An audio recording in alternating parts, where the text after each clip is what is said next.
Om Sadashivasamarampham Shankaracharya Madhyamam Asmadacharya Paryantam Vande Guru Paramparam. So last time we saw the 16th verse. Na sato vidyate bhava, na bhavo vidyate sataha. I talked about it a lot. Now tell me, is there any questions or clarifications?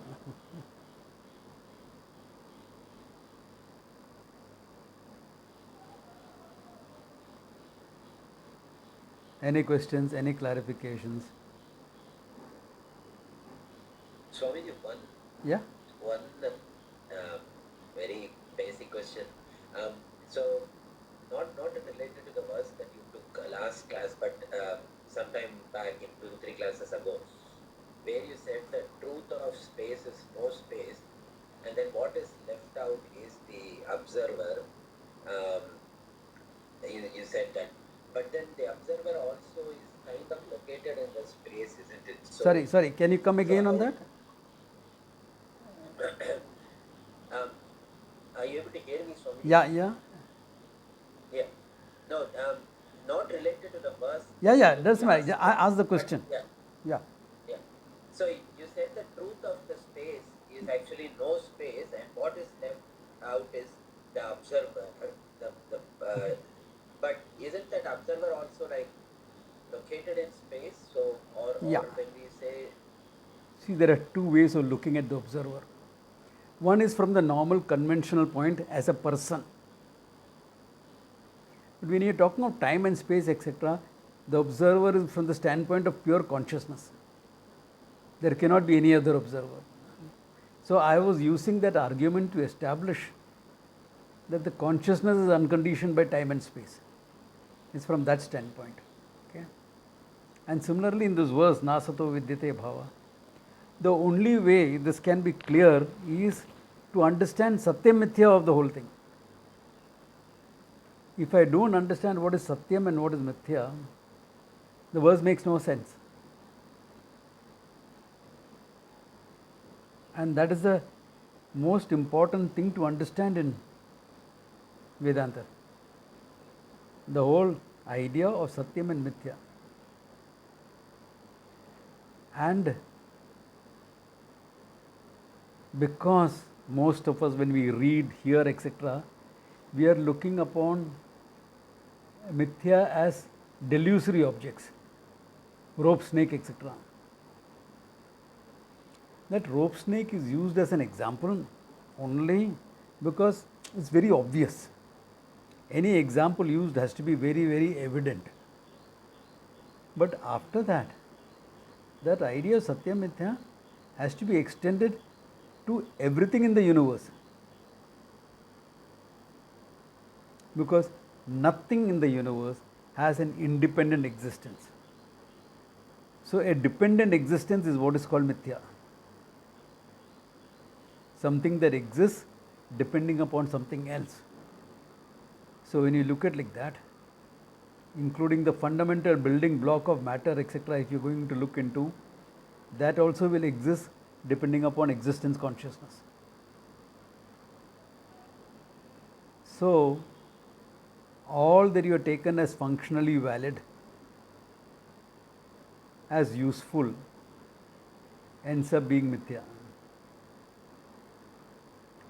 And that is the important thing. To say a rope snake is mithya, everyone knows it. What's the big deal? What's the big deal? And that is why you can't equate it with, if that is the example that you have been stuck with, you can't equate it with your functionally valid things. It's important to understand that functionally valid entities are also mithya. Like you are walking on a flat earth, but flat earth is mithya, earth is round. So the experience of your flat earth is a mithya experience. The earth is round. Now you can give me some scientific reasons why you are experiencing it. That's okay. That doesn't matter. That's not in the picture. The fact is, it is mithya. That is what matters. The mithyatvam of the whole thing is what matters. Yeah. There can be scientific explanation, there may not be scientific explanation. Which brings us to another point. Everything you experience is mithya.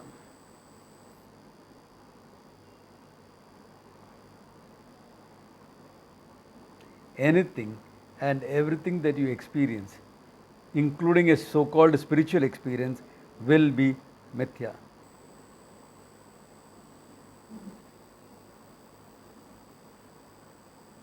Why? Time bound, space bound, depends upon you and the object both. You the experiencer and the object of experience. So the whole experience is a dependent reality.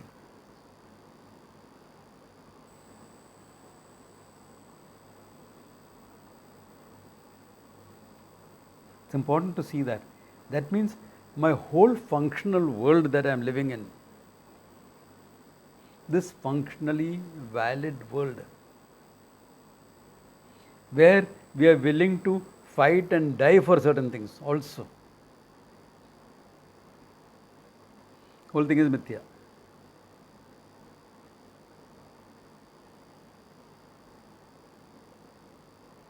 Yeah, there are plenty of issues where you are willing to put your life on the line. At least I am. But it is mithya.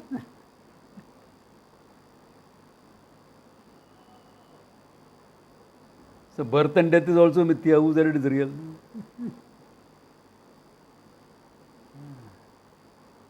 Yeah.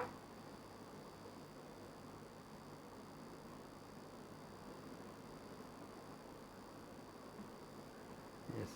So birth and death also happens to be mithya. What is satyam about birth and death?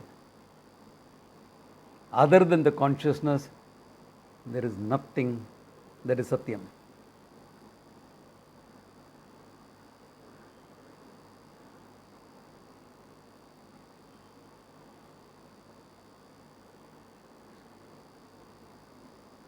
So now look at things which you hold as important in your life. Yeah. Swamiji, my partner is important to me. Yeah. Your partner is important. Yes, I accept. Your partner is very important. If he or she is not important, you better make it important, okay? It's very important. But it's only for this lifetime, right? You know, this man died. After a year or so, the wife also dies. So she goes to heaven. And there she sees her husband. Oh, Tom, I have missed you so much. And she goes to hug him. He says, relax, relax. It was until death do us part, wasn't it? No, Swamiji, that is in the Christian thing. For us, it is 7 janam ke liye. Bore nahi ho jayega kya? Okay, 7 janam. It's still a finite number, na? Still a finite number.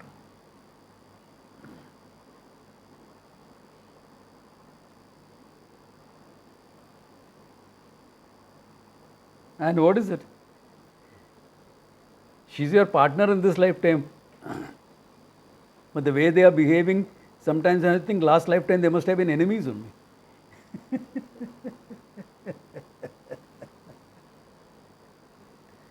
Next lifetime, what will you be? You don't know.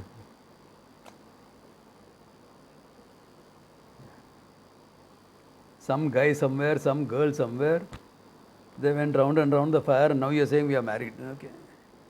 क्या बात है ये?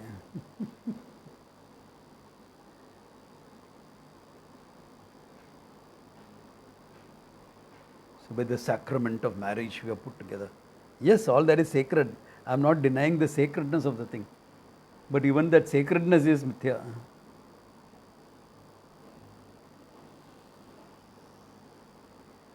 That is the understanding.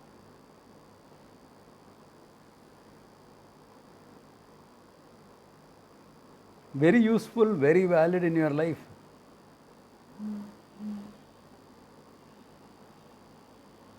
During the lockdown, COVID, mithya. But you will take all your precautions. Why? Precautions are also mithya. Who said precautions were satyam? Your mask is satyam or what? Vaccination is satyam or what? Everything is mithya. Yeah. You know, this was talking was like this. There was this king. And in the court of the king, there were all types of sampradayas represented. Because that's what a king is supposed to do. You represent all sampradayas. Advaita, Advaita, Tarkika, Nayayika, all of them are. But personally, the king felt that the Advaita Sampradaya was closer to what reality is. So one day the king decided to go hunting. Hunting? Yeah, because all forests were reserved forests those days. And if you are a reserved forest, then sometimes you are able to cull the animals. Culling is a process of selectively destroying some animals, especially the predators, because they will grow in huge numbers and they won't be resources for everyone. Then they'll start attacking human beings and things like that. So because of that, one reason why the kings went hunting. Another reason is you can't have a king fainting at the sight of blood in battle. Therefore, since you can't go and kill another human being, you went hunting. Okay. Yeah, because of all the movies, we think killing somebody is easy. Even the heat of battle is not easy. Yeah. So because of that, the kings went hunting. Anyway, that's a digression. So they were discussing and going on horseback. Everyone was on horseback. The retinue was there, so some of these gurus, philosophers were also there. And you know, one thing with Advaita Acharyas, they are very sharp, very alert.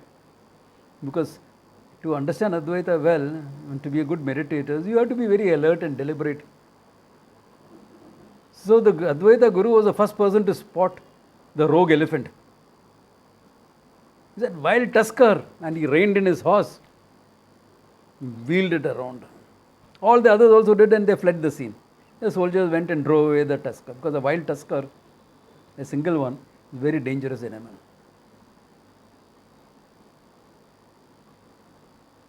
So then the Dvaita Guru went and asked, Patyana, did you not see? He says it's all mithya, but he was the first person to run. So the king turns and says, why did you explain that? He said, who said my running was satyam? Who said my running was satyam? This body is mithya and running is done by the body, so it's mithya is mithya. Either consciousness is satyam. Consciousness cannot be killed, etc. But this body can be, and I want to keep it going for some more time. Therefore, I took the body away from the scene. Are you getting the idea? Mithya doesn't mean you won't do what is appropriate.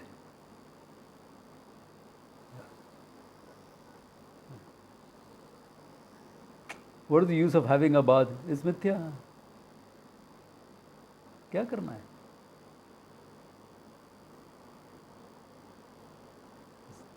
So the answer to that is, what is the use of eating? That's also mithya. Don't eat or drink. Yeah. So in the mithya world, there are mithya norms, and you follow the mithya norms and do it. Do what it takes, with the understanding that you are the Satyam. Okay? Everything exists based on you. So with this understanding, you live your life. So that Satyam Mithya understanding is in fact, that is the crux for all of Vedanta. Without Satyam Mithya, there is no Vedanta. Otherwise, you will be like this guy, this professor from a very well-known university in States, who came and told Puja Swamiji, my guru, Swamiji, all the concepts in Vedanta are very clear for me. The moment he said that, Swamiji and I am looking at each other. Concepts in Vedanta? Vedanta is supposed to be free from concepts, okay? Only two things are not clear. So, Puja Swamiji politely said, and what is that? One is Satyam, one is Mithya. Everything else is clear. What can be clear? If Satyam Mithya is not clear, what is clear? Karma. Definition of Brahman is Satyam Jnanam Anantam Brahman. Tatastha Lakshana is Janmadhyasте Ataha. That's the problem with academic learning. You have to make it you. Even though we may all have started studying the Gita, Vedanta, etc. out of curiosity, we can't make it remain as mere curiosity. It has to transform my cognition, my whole life in the process. Okay, so if this much is clear, okay, we'll go ahead. There's a lot more to be said. Shankara goes on in his commentary on this verse, but for the time being, this is fine. Okay. Then he is elaborating on the nuances of this idea. Okay. Avinashi tu tad vidhi yena sarvamidam tatam vinasham avyayasyasya na kaschit kartum arhati. Avinashi tu tad vidhi. Vinasha, I meant to destroy. Vinashi, one who is subject to destruction. Avinashi, one who is not subject to destruction. It says, tu tad vidhi, understand that as being Avinashi. What? Yena sarvamidam tatam, that which pervades the whole thing. What do you mean pervades? Like space pervading this room. Really? That's the example given. But there is space and other than space, right? If you take a molecule, an atom, 90% is space, but there is 10% other than space. No? That's not how the pervasion is here. Everything that exists, last time I showed with this book, is nothing but a manifestation of existence consciousness. It is like water pervading the waves and the ocean. Where is a wave other than this sky? Where is a wave? There is only water. Where is the ocean? There is only water. Yeah, we can separate it out. Pacific, Indian, Atlantic, Revade. That's all functioning purposes. What do you think? You expect to see a line or what? Like India, Pakistan, there is a border. Like that between Pacific, Atlantic, you expect a border or what? Don't believe all the YouTube videos that shows these two waters doesn't mingle. There's some YouTube video for floating like that. These two waters doesn't mingle, the Pacific and the Atlantic. It's all fake. I sailed around the world. Nothing like that. Water is water. Temperatures may vary, those things are different. Those local effects come into the place. That's a different thing. Like we are having now, no? La Nina is coming, El Nino is coming to an end and La Nina is starting. Thank God. India will have good monsoon. So those local trends will affect. But the fact is there is nothing but water. The fact is all there is nothing but water. So same way, Avinashi tu tad vidhi yena sarvamidam tatam. That which pervades everything. That existence, consciousness which pervades the whole thing. Avinashi, free from time and space, therefore not subject to any form of destruction. Vinasham asya avyayasya na kaschit kartum arhasi.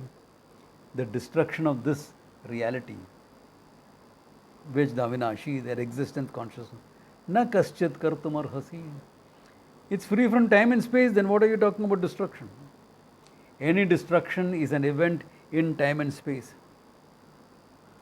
Really speaking, there is no destruction. School physics. Neither matter nor energy can be destroyed. They can only be converted one from the other. No?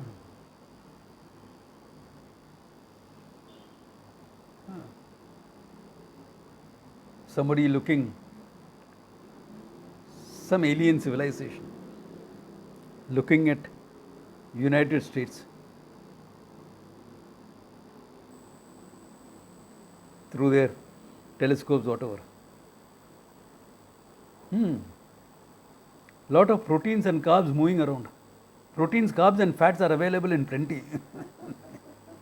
A little bit too heavy on fats, but okay.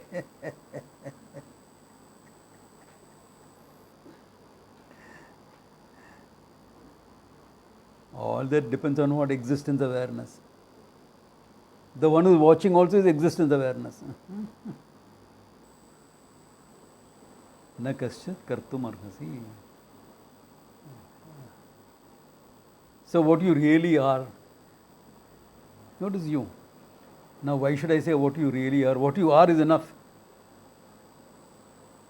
But I have to say what you really are because you have taken certain unreal things as yourself. Therefore I am constrained to use that word really. Really? Yeah, really. Therefore he says, Tad avinashasya. Okay. Na kaschut kartum arhati. All right. Then what? So nuances of the coming from this nasato vidyate bhava. Then he says, antavanta ime deha nityasyokta sharirinaha anashinaha aprameyasya tasmat yuddhasva bharata. Antavantaha ime deha. These bodies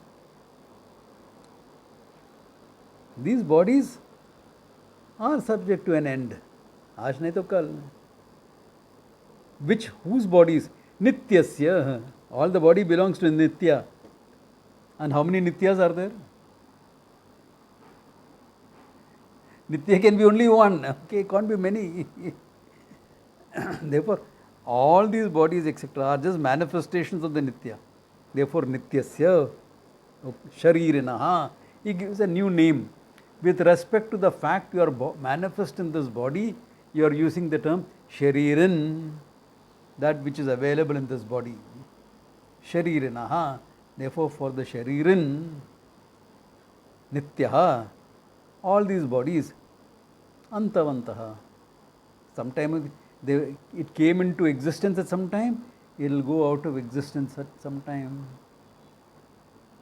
Out of food that your parents ate, the body was created. After death, you will go back to being food. If you are a Parsi in Bombay, the dead bodies is fed to the vultures. So you become food for the vultures directly. If you are buried, you become food for the worms. Swamiji, but we are Hindus. We do it nicely. We cremate the body. Yes, you cremate the body, put the ashes in the river, and the river in the monsoon overfloods, and the ashes are now in your field, and you become pumpkin for your grandchildren. Baat itna hi hai. Born of food goes back to being food. Asya sharirinaha anashinaha aprameyasya. You are the anashihi, one that cannot be destroyed. Aprameya, that which cannot be measured. Tasmad yuddhasva bharata. Therefore, Bharata, get up and fight. Why? You want to become old or what? I'm telling you, if you are warrior bred, no? If not born, at least warrior bred. What is really difficult is growing old.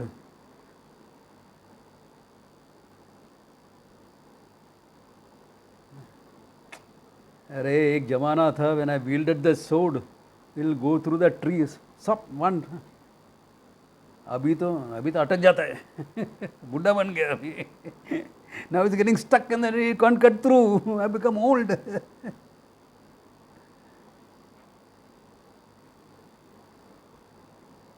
Whole day from dawn to dusk, sword play was on. Abhi 1 hour I get tired after that. You don't think that at 70, 80, you can still wield the sword for an hour. That's great. You say, I could do it whole day. I can't do it now. I need a break. I need some water in between.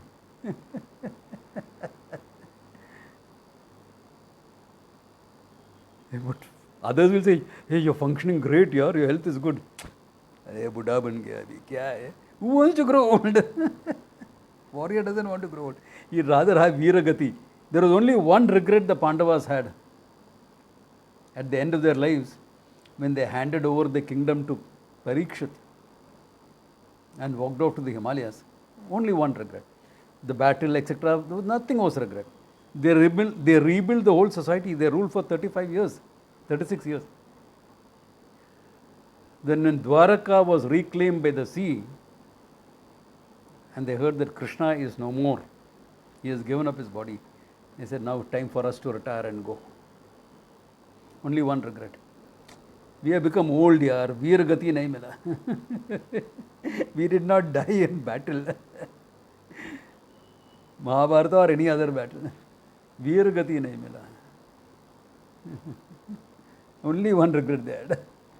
Therefore, you have to grow old. Uddhasva Bharata. Go, fight. Yeah. Because remember, previously I said, dying you'll go to heaven. Veeragati. Living you will get the kingdom. Both ways you are winning. Both ways you are winning. So what is your problem? Now the word aprameya has another meaning also. Immeasurable is one meaning. Aprameya also means that which cannot be known. That which cannot be known. If it cannot be known, why are we teaching? Why are we discussing? Why are we studying the Gita? Band karo, ghar chale jao. Go home. Have a cup of coffee. What's the point? It can be known without a subject-object relationship. That's the idea. Of course it can be known. Why? Because you know you are, you exist. You know you are, you exist. How do you know that? Natural. I know I am. I am and I know I am. The most natural thing in the world, isn't it? If it wasn't, then you would have to know, you would have to use a means of knowledge to know that you exist. Like, hey, where is my book? I have to use a means of knowledge, my eyes, to know the book. But to use a means of knowledge, I should be established first. Therefore, I am is established first naturally. Self-evident it is called. And self-known. Swayam Jyoti, the word used in the Shastra would be Swayam Jyoti, Swata Siddham, existing by yourself. Swayam Jyoti, known by yourself. So I know I am, without a subject-object relationship. Now when you say, I am 6 feet tall, then I am is one aspect of it. The body is superimposed on that I am.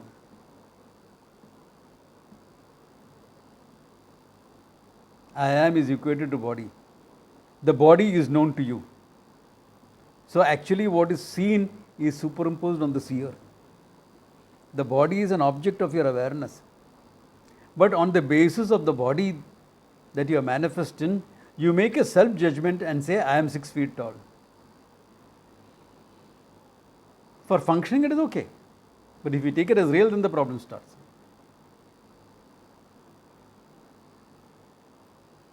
If you take it as real, then samsara starts. If you take it just functional, then not an issue. Therefore, aprameya meaning you can know what you are, but without a subject-object relationship, because you know you are without a subject-object relationship. I know I am, I exist, without a subject-object relationship. Somebody comes and knocks, big household, lot of people. Is so and so here? I'll check and tell you. Similarly, knock knock, are you there? देख के बताता हूँ. I'll see and tell you. You have to do that. It's self-evident. So if the self is self-evident, then about the self-evident self, there is certain aspect that you don't know. So Vedanta comes and makes you know that. इतना ही बात है. Vedanta pramana is used to know what you are, not that you are. That you are, you exist is self-evident. The question is only what are you? There is where the problem comes in. So aprameya meaning it is not an object of knowledge. It is known without a subject-object divide. I am known to myself without a subject-object divide. I know I am. I know I am Sachidananda Swarupa, then same way. Whereas when you say I am the body is objectified. When you say I am upset, your mind is objectified. When you say I am feeling low energy, your prana is objectified. When you say I know this, your knowledge is objectified. But I am Sachidananda is aprameya, without subject-object relationship. There is no objectification. Therefore called aprameya. Aprameya can be also taken as immeasurable, in limitlessness. But most people here take it as not known. Yeah, it's not an object of your knowledge. Why? If it became an object of your knowledge, it will become another finite thing. No? You are the subject knowing that. There are people who say like that or talk like that also. I had a vision of the Atma yesterday. Some people ask me all sorts of questions. One character asked me, Swamiji, last night I dreamt that you were doing a tarot reading for me. What does it mean? I said, I don't know what it means. It's your dream. I am not responsible for what I do in your dream. I am not responsible for what I do in my dream. Then how can I be responsible for what I do in your dream?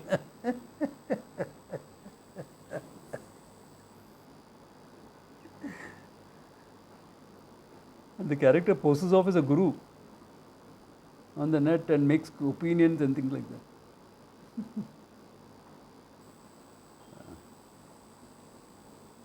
Anyway, that apart. Okay. Anashinaha apramesya tasmad yuddhasya. That tasmad yuddhasya Bharata has a lot of meaning there. Why? Look at it. If this is the nature of yourself, win or lose, what does it matter? Fight or no fight, what does it matter? Really, does it matter? But within the functioning world, it matters. Therefore, you are still functioning. No?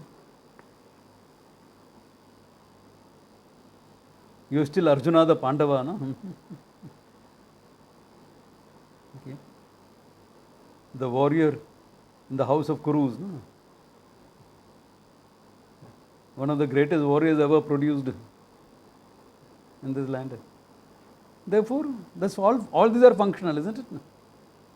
You are a warrior, prince of the Pandu line, lineage, all this is functional. Therefore, do what is necessary, do what it takes. That means what? This knowledge is not meant as an escape. Though, if Arjuna really felt it didn't make a difference, he could have walked out to Rishikesh.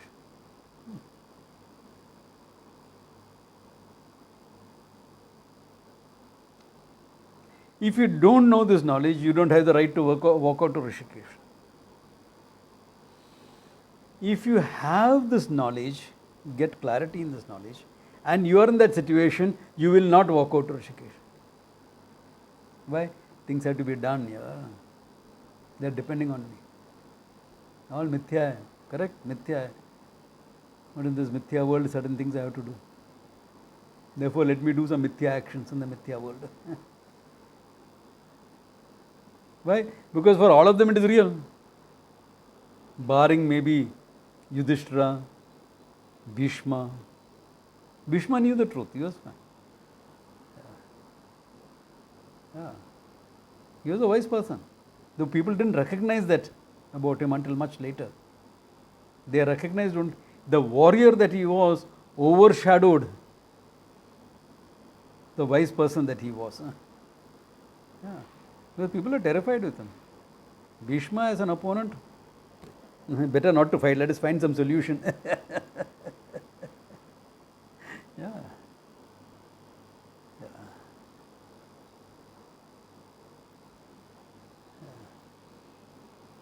So that is what he was. Yeah. He only had to make a request to the other kings. They would say, let us do that way. Or they'll politely disagree. Because he is also known as a reasonable man. Yeah. Ruthless warrior, but a reasonable man. So that overshadowed, people didn't see his wisdom. So in that situation, only 3-4 people were wise. Had the wisdom. So, since others did not have that wisdom, for them this is life and death situation and they are depending on you. You would do it. Yeah. It doesn't make a difference to you anyway. Tasmat yuddhasva bharata. Therefore find. Yeah. Okay. Why? Because look at this here.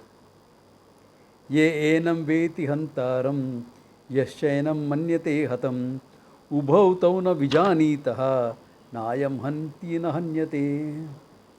Ye enam veti hantaram, who takes himself to be the one who kills. My God, I become a killer. Or ye enam manyate hatam, I am going to die now, I am going to be killed. If you take yourself to be the killer or the killed, the object, the one who is doing the action or the one who is receiving the action. If you take yourself to be the karta or the bhokta, ubhau tau na vijanitaha, both of them don't understand. Why? Na hanyate, na hanti, na hanyate. You don't kill, nor are you killed.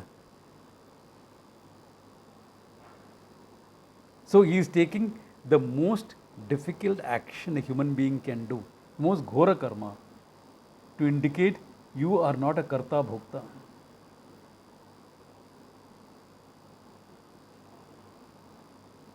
It is strange. All my life I am brought up to value myself as someone who does things, isn't it? I was you're a dreamer, good for nothing character. You'll never achieve anything. Life rewards action, isn't it?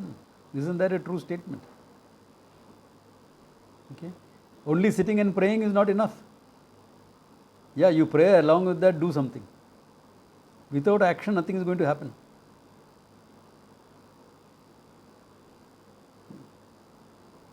Yeah, when you go to a sadhu and say, Swamiji, I'm in a lot of trouble, etc., I'll pray for you. Well, what can the sadhu do other than that? And his prayers are great action. But what about you? I'll also sit down and pray.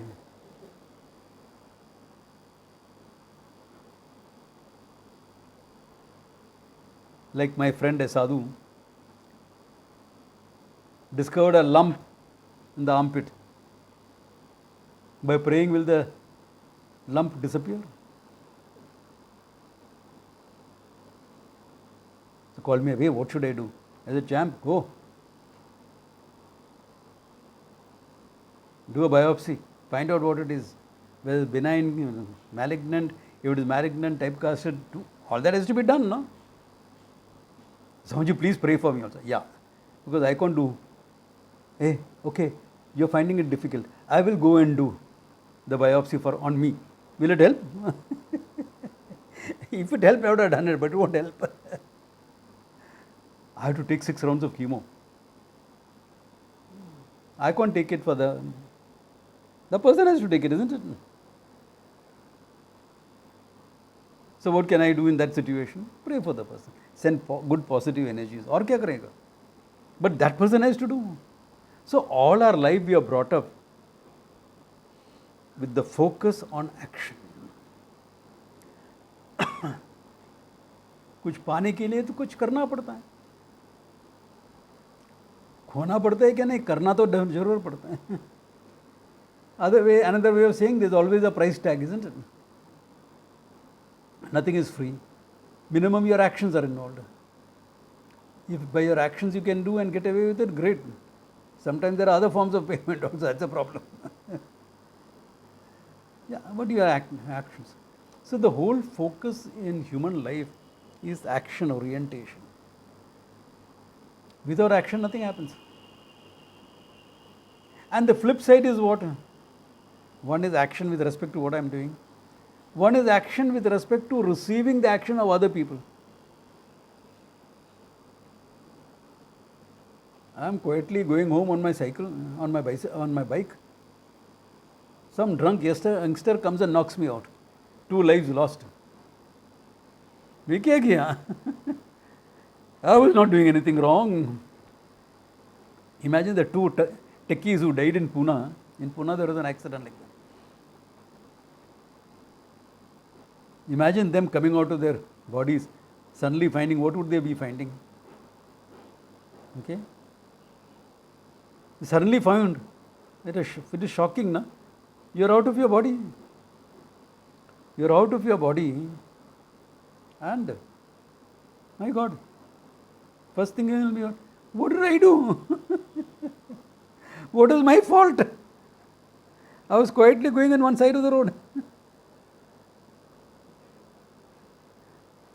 This happens to all of us also, no? Sometimes we feel the effect of somebody else's action, the good, the bad, the ugly. Yeah. Of all the people, why did they choose me to have that scam online? Previously, we used to have highway robbers. So highway robbers have a lot of expertise in handling. But online highway robbers, I don't have that much of expertise.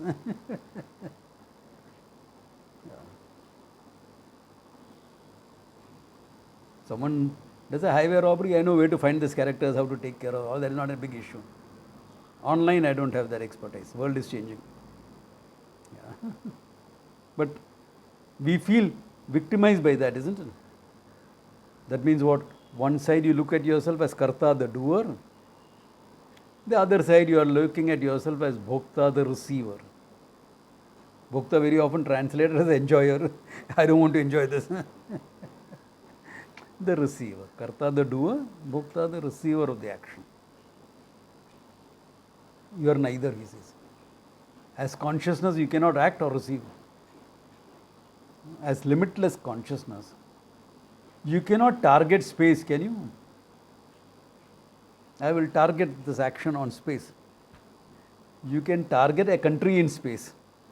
You can target a population in space. You can target an object in space. You cannot target space. Nor can space receive any action. Limitless. It allows things to happen.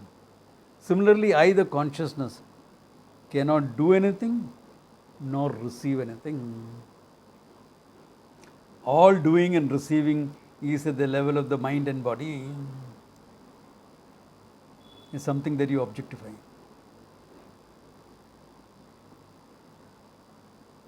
Something that is mithya.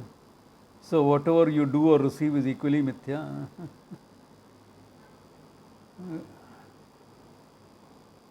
It has some validity. Of course it has some validity. In the functioning world it has validity. Yeah. That's why you're doing it, isn't it? If it did not have validity, would you do it? This guy standing there. What are you doing? Well, just like that. You have to be a fool to do that, isn't it? Just like that. There was a funny action like this. Sam Bahadur, Sam Manakshaw, was going in his encampment. Okay. He found an officer standing there and a soldier saluting him. So Sam Manakshaw walked up. What's happening? The officer says, sir, he refused to salute me even though when he was in the proper distance. Therefore, as punishment, I have given him 1,000 times he must salute. Very good. It's an offense not to salute an officer when you are within that distance. But remember one thing. When an officer is saluted, he is supposed to return that salute. So now you found the funny situation of the soldier saluting and the officer returning.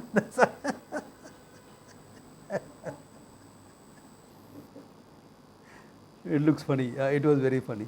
Both of them learned a good lesson that day. Yeah. The soldier learned about discipline and the officer learned about not throwing his weight.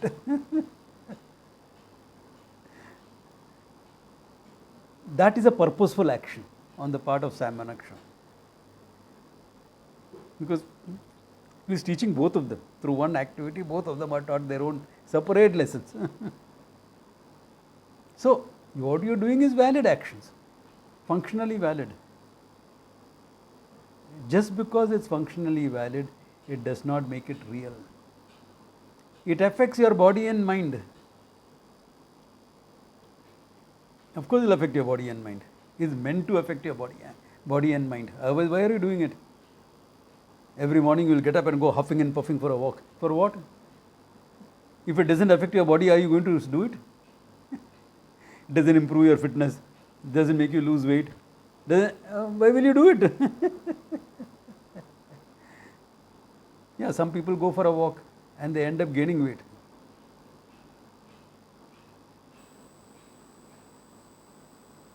I have a cousin in Kerala.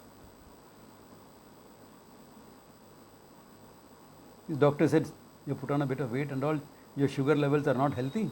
Go for a walk every morning. So he'd go for a walk. But at the end of the month, he gained 2 kilos.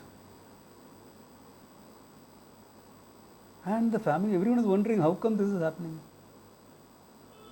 And by chance, I'll happen to land up there. This was years ago when I took a whole group to Coimbatore to attend Puja Swamiji's camp. So in between, I took 2 days off and met all my relatives who were threatening to die before they saw. Said, we want to see you before we die, so please come. I said, okay, I'll come. Okay. So then this story I heard. So I know my brother, cousin very well. I said, champ, where do you go for a walk in the morning? No, morning, just here. I said, yeah, you get out of the house and when do you turn? You turn right here and go. So I started grinning away. Correct. You can't help gaining weight. Why? You turn right, walk 100 yards and there is a nice typical South Indian restaurant there which makes nice ghee roast dosa in the morning. And the fragrance of that dosa and that coffee is so strong. So that walk gets diverted into that restaurant, eats a nice ghee roast and a cup of coffee and finishes the stroll and comes back. And his wife thinking, my husband is, putting an effort to lose weight, etc. I'll make a healthy breakfast for him. And she has made idlis for him. Now he can't say, I've already eaten breakfast. So he'll eat the idlis also. How can he not gain weight? So some people do gain weight. Okay. But that apart, you're doing an activity expecting it to affect your body and mind, isn't it? Otherwise, why are you doing it? The problem is we have taken the body and mind as myself. Udhar gadbad hota hai.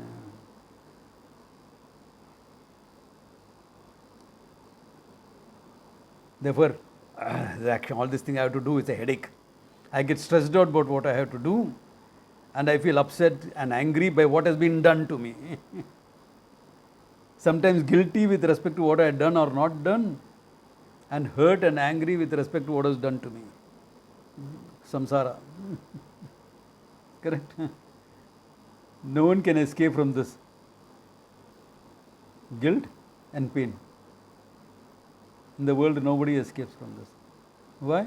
Body and mind is me.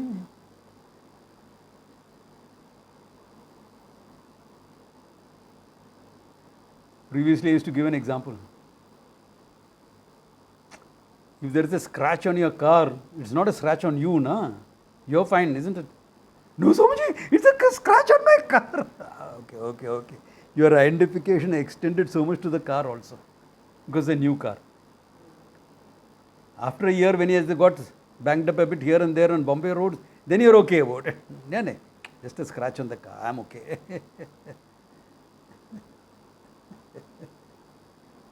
Identification extension. Maximum extension is our identification is where?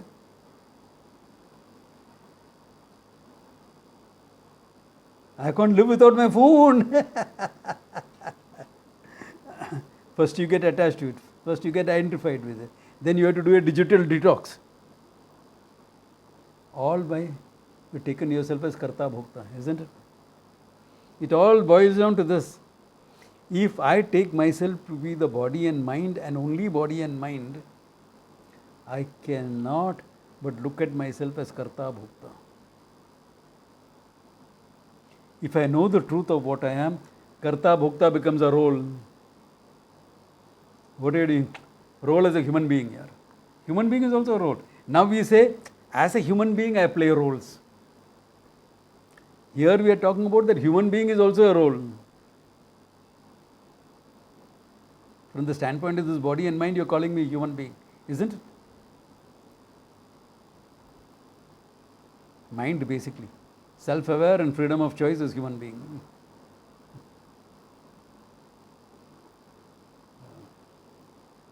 So if that is what it is, if you take yourself as limitless consciousness, what you really are, then human being becomes a role. First role you play, human being.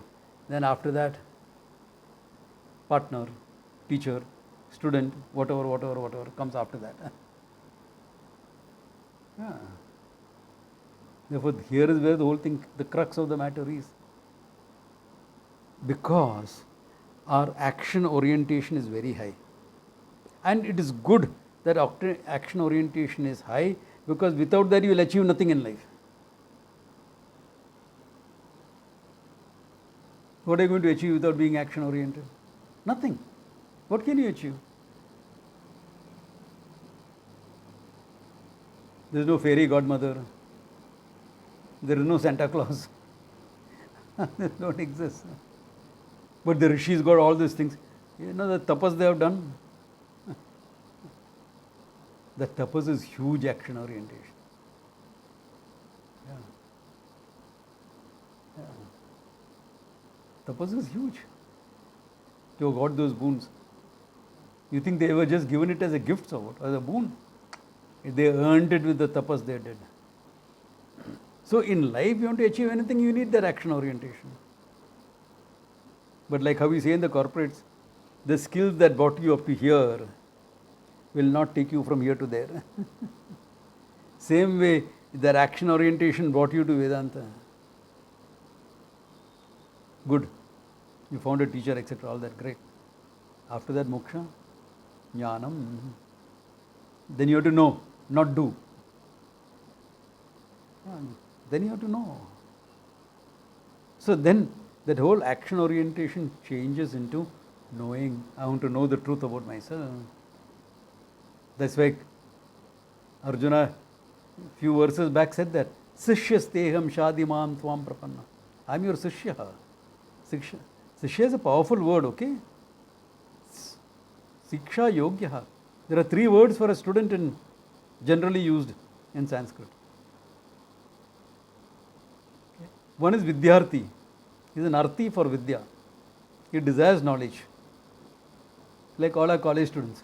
They desire knowledge. They joined a college. Where do you find them? Each college has his own adda outside.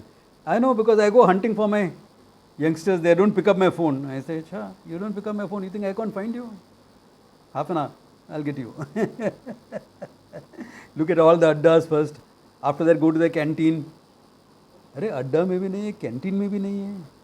At home they told me he has gone to college. None of the theatres also is there. Canteen also is not there. Then you will see library में है क्या?